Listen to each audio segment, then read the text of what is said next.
on to great conversation on this morning is relationship expert Sandra Odufaderin. She's a marriage and relationship expert, and this morning she'll be joining us to give her thoughts on the topic moving on from heartbreak. Good morning. Good morning, MM. How are you doing? I'm very well, thank you. And you? I'm great, thank you. Now, moving on from heartbreak. That is a really interesting topic. Exactly.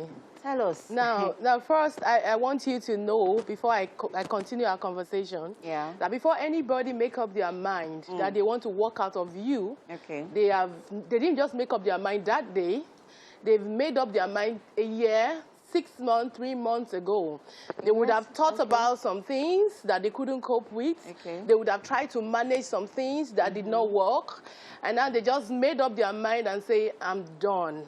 It doesn't matter whatever reason it is. So that is why you shouldn't sleep on it. It's allowed to cry when you move on. It's allowed because you have been so close to this person. He's your soulmate. She's your soulmate. And from nowhere, this person is just coming to say, I'm done. Now, the best revenge to a heartbreak is to be successful. I always say to people, now this is now time for you to do those things you couldn't do. It's now time for you to attend those classes you couldn't attend. Build yourself. If you're fat, go. Let's take this one step at a time, because someone watching this right now is probably heartbroken. And they're like, oh, how do I move on from this heartbreak? My life is over. I'm in pieces. How do I start? Now let's take it one step at a time. What are the first steps to take right after this breakup? One of the first steps to take after breakup is to cry. It's allowed to cry. How long should you cry for? Cry yourself out, but don't cry for too long. Don't stay there for too long. Cry very well, and then now the next step is to analyze. Where did I go wrong? What happened? Why did he walk out on me? Or why did she walk out on me? Then analyze it, and then make up your mind to enhance yourself and move on. Don't stay there, because if you stay there, the truth is that the person that walked out of you had already planned himself, pre-planned his or herself on how he's going to walk out his life. Now, another step to take is that delete his number or her number. Delete social media, whatever you had together. But you know, that's difficult, because that's where a lot of ladies have realized or have perfected their detective skills. You know, then they go stalking their ex-lover. Stalking and seeing if there's another person in his life. You're killing yourself. And then just discontinue communication. When you discontinue communication, you don't talk to yourself anymore. It's very difficult in the first 1 month, 2 months, but over time, if you don't talk to this person for 3 months, you don't get to see yourself. You make friends. Don't keep to yourself. Don't isolate yourself. Go out to genuine people that love you and make friends. You find out that you start looking at it. Have you ever seen, I don't know, you look at your ex and you're like, it wasn't me. Was I the one that dated this person?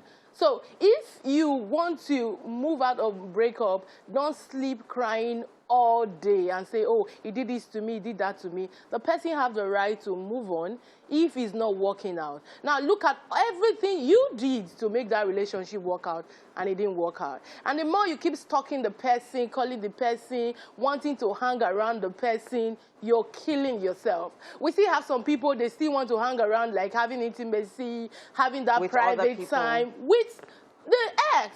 The ex might just call and say, let's just be friends with benefits. You're killing yourself, because you can never move on. In that case, he cannot bring his own relationship, new relationship to you and say, accept it. Now, we've seen cases where people, to get over their heartbreak, they get involved with other people, because, you know, it helps them, you know, mend their broken hearts faster. Would you advise that? Involve intimately or just friendship? In any regard. Yes, intimately is not good to jump into a relationship immediately after, because you're working with your emotion, not with your head. And like I always say to people, it's good to walk in love, don't fall in love. Because if you're... You're going to explain that, so Bob, go ahead.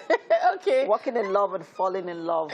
I'd like to hear that analogy, but please go ahead. Now, if you jump into another relationship, that person might actually take advantage of you because all you will be talking about is your ex, how you didn't work, what he did to you, and sometimes you're crying. And the person takes advantage of you and then just walk away. But if you take your time to heal up from that relationship, it's allowed to have friends on a platonic basis.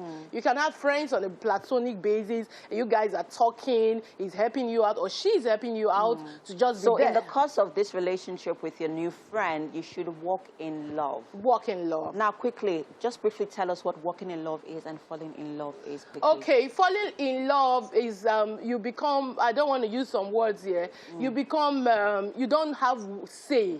The person is using everything on you. You are the one, so we have heard some people pay bride price. You are the one doing everything. You are falling completely for this person. Even when the person is wrong, you don't care.